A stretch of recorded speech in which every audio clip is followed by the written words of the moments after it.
hiked up the mountain to be able to meet with the people who were harvesting the vetiver for us. The first reaction I had was hope. It was beautiful. It was lush and green. It was very different from what you see in the cities in Haiti. The next thing I really noticed was how hard they work. Their calloused hands, their weathered faces, but they took pride in their work. Vetiver is a really interesting crop in that it's a very hardy grass. It can grow just about anywhere. That was introduced there primarily for the fragrance industry, and we have targeted for the aromatherapy industry specifically, both with our partners on the ground there and the cooperative we're working with to grow our raw materials.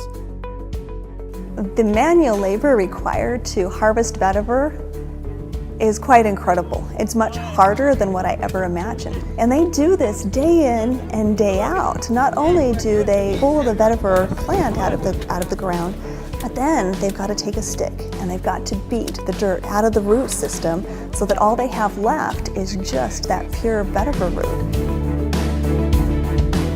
15 days to produce 1 gallon of oil. 500 of these bells to fill up one of those 20-foot tall steels, and after it's harvested you'll get 1 gallon of oil for 5 guys' work for 15 days. Haiti, being the poorest country in the Western Hemisphere, truly is an ideal place for co-impact sourcing. They have tens of thousands of small-scale farmers who are largely unorganized, and our being able to go there and truly make an impact, a difference in a country that badly needs it, presented us a great opportunity to undertake our sourcing initiatives there.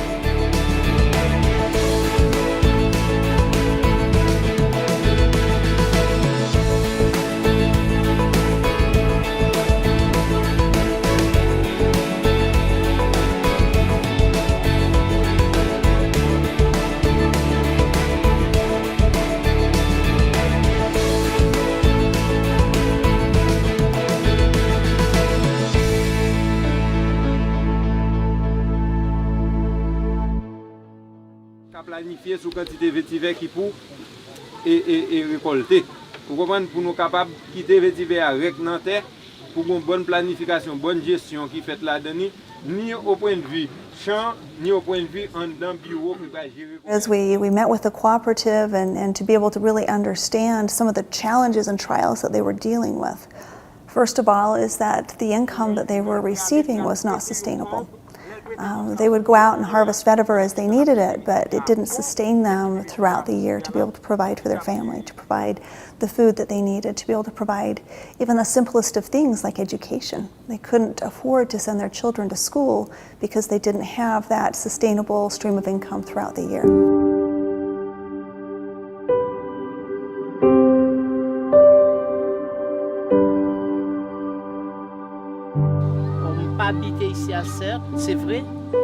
Today we had a great meeting. They proved to me personally, I even cry after hearing certain things, you know, that makes me more motivated to have those people working very hard in the vetiver field to make it a better life. Even if I have a distillery and I don't have those people, I won't be able to work. And even if those people have their field full of vetiver and they don't have their distillery, nobody will be able. But it's like a chain on a motorcycle, on a bicycle that is going thief after thief, you know. So we have been doing that work, and having a company like doTERRA, you know, coming and have the same vision and same route and have all the Haitians in the vetiver field have a better life, including myself.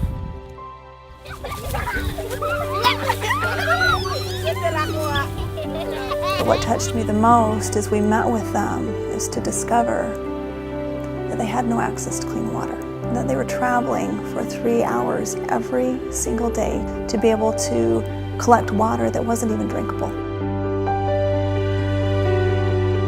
This was really very touching to hear, you know, certain people in 2014 that didn't have water, you know, to even bathe or water to even cook their food. They have to walk hours from where we were to get a single gallon of water. And myself, I don't accept that. I want to change their way of life, but I won't be able to make a miracle. As we sat there and we understood the desires of their heart to someday have water, we made a commitment that we would bring that to them.